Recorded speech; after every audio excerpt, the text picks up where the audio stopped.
Hey guys, for those of you who don't know me, my name is Ryan Van and I'm a doctor of physical therapy here in Connecticut. I'm on social media as the Barbell Doc, and this is actually my first time making a YouTube video. So because this is my first YouTube video, I wanted to make sure that I covered a topic that is very common, not only that I see in the clinic, but also on social media as well. And that topic is low back pain and the concept of disc bulges. So a common scenario that I see in the clinic is somebody will develop some new onset low back pain. They'll either talk to their friends or family members who say that they must have slipped a disc or something like that, or they'll see a medical provider that eventually orders some images like MRIs that show some disc changes on that image. So I wanted to go over a couple of facts about back pain before we actually get into what we're going to do about this situation. So the first thing you need to know is that low back pain is very, very common. About 80% of the adult population in the world will experience it at some point in their lives, but very rarely is low back pain the sign of a very serious emergency situation. I think it's estimated that about 3% of low back pain cases are emergent situations in which you need immediate medical attention. Otherwise, you might experience some severe adverse effects. So just so you know, if you do have low back pain, and this is the first time, or if it's a recurrent thing, it's most likely not a very serious medical emergency. The second thing you need to know is that most cases of new onset low back pain resolve all by itself over the period of several weeks, usually in the 4 to 8 week range.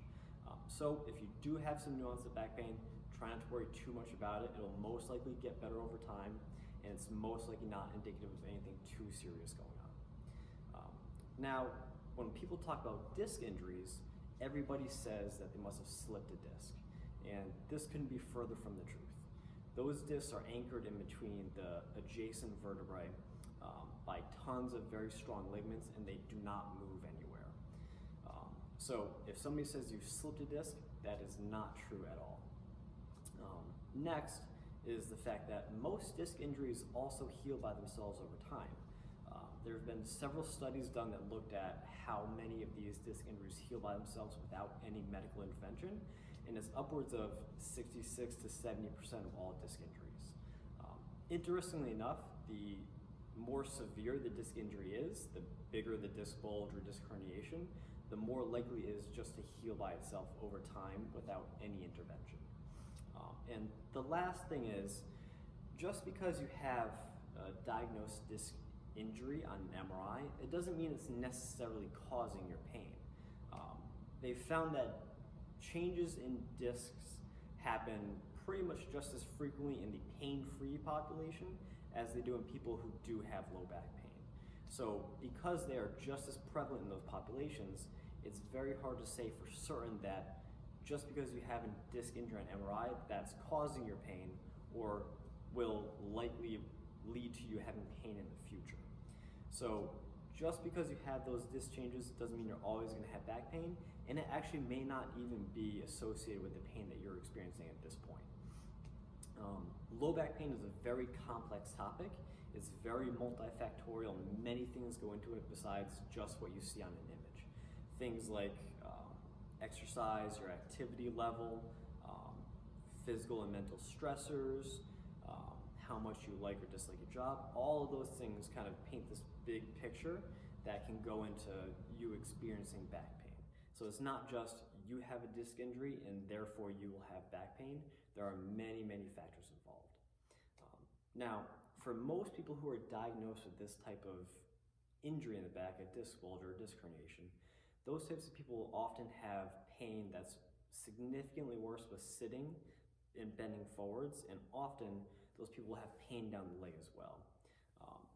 Very frequently that pain is kind of diagnosed as sciatica, but true sciatica is leg pain in a very specific distribution, and that's the sciatic nerve distribution, which is from the buttock down the posterior portion of the leg, potentially to the calf and down to the foot.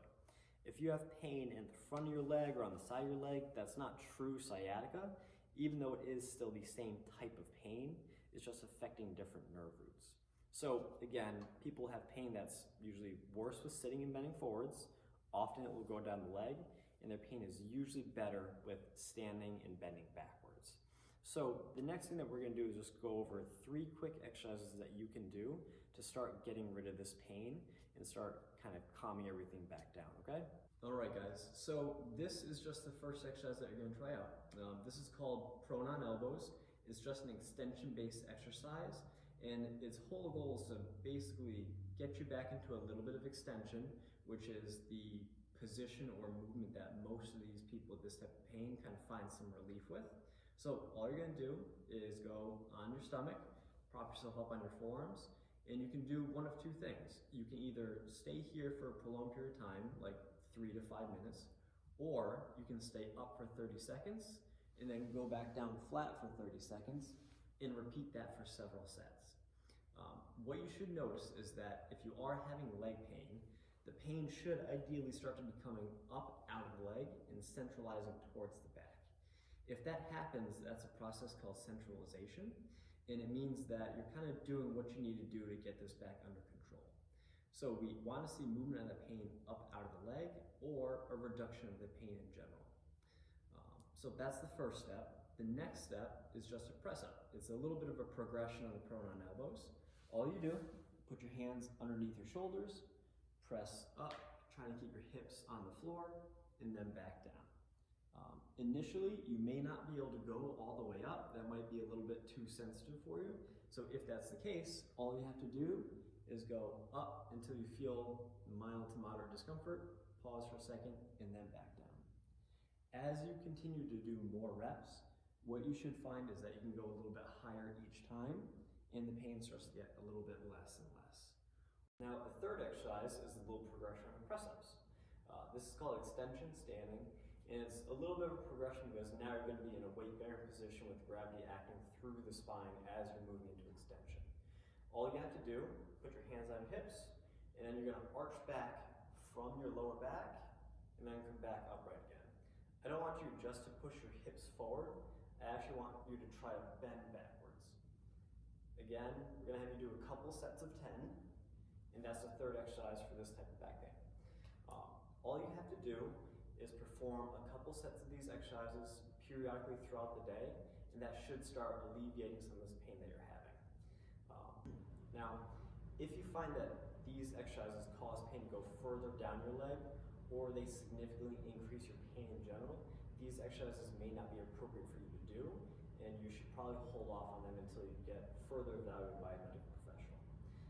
If your pain does not improve over the period of several weeks, I would advise seeking out a qualified physical therapist, family care physician, or orthopedist to evaluate you and determine the best course of care from there. In summary, low back pain is very common. It's very rarely the sign of a very serious medical emergency going on. And even if you have a disc bulge as diagnosed on an MRI, it may or may not be associated with the actual pain that you're feeling. If you do have pain that's worse with sitting and bending forwards, especially if it's going down the legs, you can try some of these extension-based exercises, and they should help to start alleviating some of that pain for you. So this is the first video that we're doing. Please like, comment, and subscribe below, and I'll see you guys later.